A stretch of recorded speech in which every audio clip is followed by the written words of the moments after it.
وانقية الإسلام إسانس خوارجوتان سنينجا عليهم من الله ما يستحقون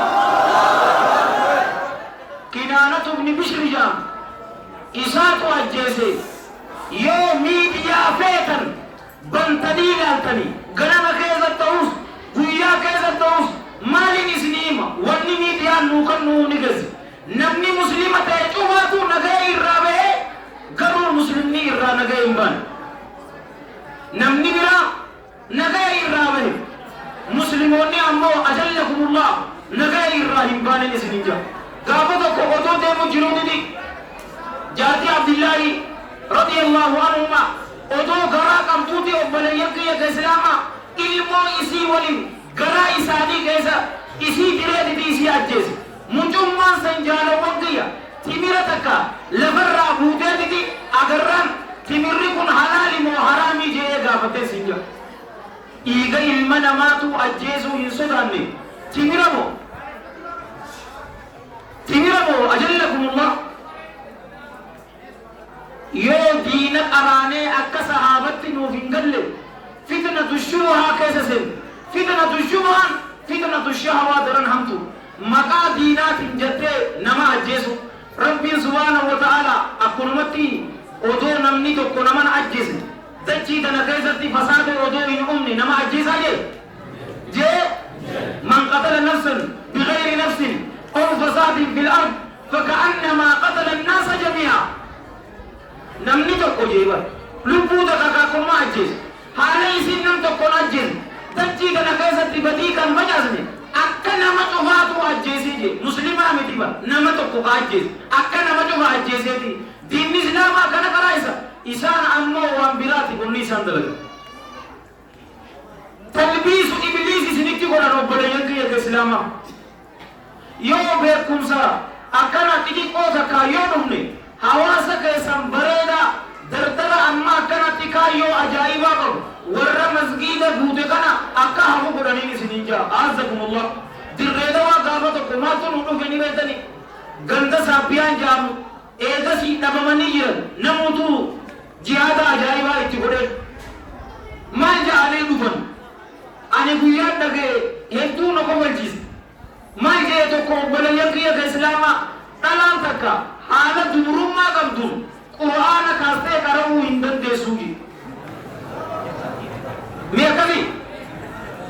dubrummaa isii yookaan bikira isii dhabdeetiti akkasitti qur'aana qara'uu qabdii jee shamara bikira qabdu juba achumatti bikira isii irraa fuudhee qur'aana isii qaraase kuni nama moo yeyyii mudawwara uffattee miti rabbi isaan haa balleessu amiin onnooti akkana si godhaga hin beekan nama mudawwara uffate cufaatu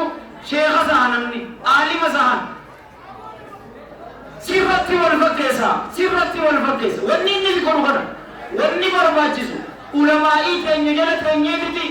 ilmii qara'uu qabna ilmii siidaa qara'uu qabna waan xixiqqoo miti keessaawuu ammaan tana zamanni kun zamana sooshaal miidiyaati sooshaal miidiyaan tun akka daaraan hin goone ajallakumullah sooshaal miidiyaan akka daaraan hin goone maaliif ni beektani amma viidiyoo takka yoo feesbuuk irratti post goote shamarri biyya arabaa jiraatanis daayisfooraanis ustaan siin jechuun isaanii hin oolamu isinuu anuma miskiina kanaanuu ustaan hin jenne eega ani ijoollee dirree dabaati mudawwarri tiyya nama cabsiti bar faqarii bar gamyatoo akkasi maaliif ni beektanii ka ustaad jechuun yeroo dheeraa haareega namuutu yoo khutubaa gaafatu waan nu godhanis afaanuma arabaatiin nu godheetiti imaamtichi bu'aa bara afaan oromootiin afaan keenyaan nutti qaree waan fedhe innaa wayyuu nu arrabsee hin beeknu sin jaa wallaahi tokko gaafa tokko finfinnee dhaqeeti du'aayii godhe arraba isiisa waa hin ja'uuti du'aayii godhe du'aayii namni asii olii ni jaalata aamiin irraa fidaniiti sangoota ayyoo isaanii arrabse aamiin uma jirri afaan arabaatiin amma jeedhaan hin jeegaa jallakallaa ni jaa aamiin jaanii hin beekan gaa afaan arabaa cufaatu du'aayii seebeete akkasiiti wanni nuti godhuu qabnu obboleeyyan kiyya gara ilmii deebuu qabna ulamaa irras mas'uulummaa jabduutu jira isaan jala teenyee ilmii baharaa tana fudhachuu qabna malee sooshaal miidiyaan tun akka nun godhe wanni ustaada siin jaan waan hin agarreef akkaan isin hin jedhu nama Oromoo ta'ee haaree isin tasjaan ilmii nu qaraasisa jaanii fi ustaada siin jaan yoo ustaada isaan siin jechuun waan mana siin ajaan fadiilati sheekh wa doktor allaama siin haa jiru anaa fi ati qalbii teenya seenuu hin qabu guyyaa qalbii teenya seente ammoo daaraa tanne jiru maaliif ni beektaa hin qaraatu ba hin qaraatu ani ustaada akkamitti qaraabo garuu riyaadu saalihiin rambaane bar warabbil kaaba riyaadu saalihiin miti usulu salaata hin qaraane nama meeqa wajjin akkuma keessanitti walaa garaawar yeroo daawaa tana bakka meeqa rahmata rabbiitiin numa dandeemna nutis achiis numa deena asis ni deena dirree dawaas masgiida godha taa'eetiin wajji haasawu waan godhuu qabnullee hattaa gariin keenya hin godhu imaama masgiidaa ta'ee khatiiba ta'ee salaata subii maa yisalliish ustaadummaa saniitu isa seenameefi akkamiin masgiida salaata subii hafta khatiiba masgiidaa taabeemoo sheemoo naasaa bibi